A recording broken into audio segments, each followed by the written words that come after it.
All right, so I want to talk about getting nasty cuts and what to do about them. If you don't like blood and you don't like talking about cuts, I would leave this video right now. All right, you've been warned. Here we go. So everyone should pretty much get something like this. This is a standard little $5, $10 first aid kit, right? Comes with Band-Aids, comes with a little bit of this and that, comes with basic stuff. This is really great. This is the starting point. You should have one of these in each vehicle you have and one in your house.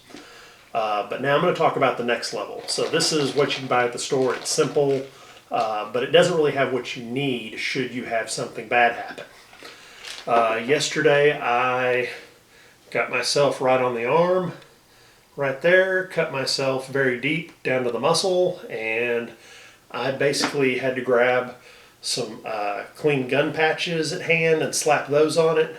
Then I found a shemagh and I was able to wrap my arm up with it, and then I was able to get inside and get to my other gear to start fixing up the wound. But basically, if you're ever in a car wreck, which chances are you'll be in a car wreck sometime in your life, or you'll be around someone who's in a car wreck, and if you want to be able to help them, you need something called a blood stopper. Okay, your most basic blood stoppers are going to be your large gauze and your surgical dressings. These things don't cost anything. You can go down and you can buy them at any drugstore. So surgical dressings or large, extra large gauze are what you want to have some in to add to your first aid kit. They don't put them in the first aid kits because they take up too much room. But this is like stop serious cut bleeding 101. You put that on there, direct pressure, level 1. Okay, if you choose to, that's where you should begin because that's cheap and that's easy. The next level is, after I cut myself in my leather room, I decided to buy some of these because it was kind of a wake-up call. But these are field dressings, okay? This is an Israeli-style bandage. You can rip it open with your teeth, slap it on your arm, wrap your arm up, hook it through the plastic piece, compress the wound, pull it tight and cinch it down, and wrap it around with one hand. So basically, Israeli soldier gets wounded in the arm, he pulls out one of these and wraps up the bullet hole with this and stops the bleeding with it till he can get a medic and get to the hospital.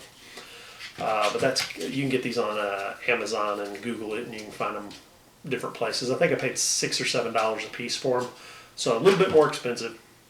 Also want to make sure you have some tape so you can tape down the field dressing onto people or yourself.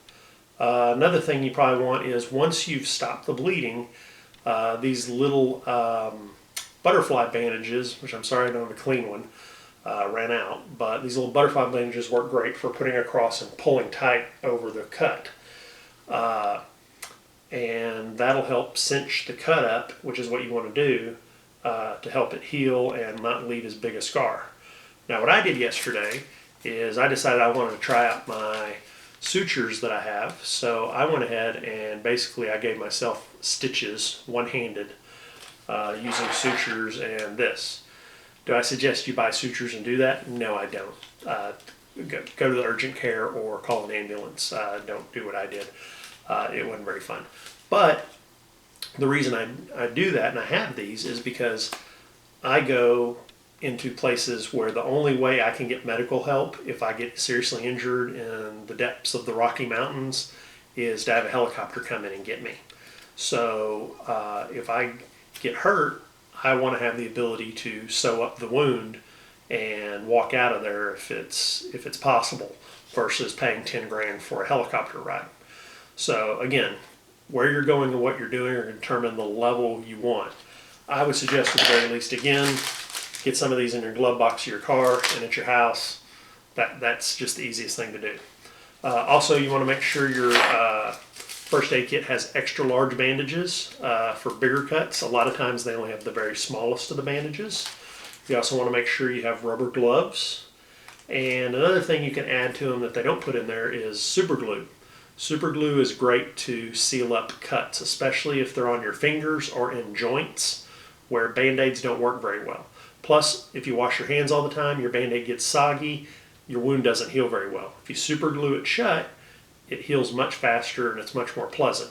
If you don't like the idea of super glue because it's not made for cuts, although it technically was in the beginning, or at least it was found for that by doctors, you can buy Nu Skin. Nu Skin is the first aid version of super glue that you just wipe on with the little brush that it comes with.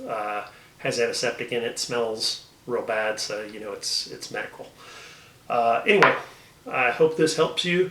Again, this is the next level to your first aid kit for if you have something more serious than a minor scrape or injury. You need this as a stopgap until you can get the further assistance you need.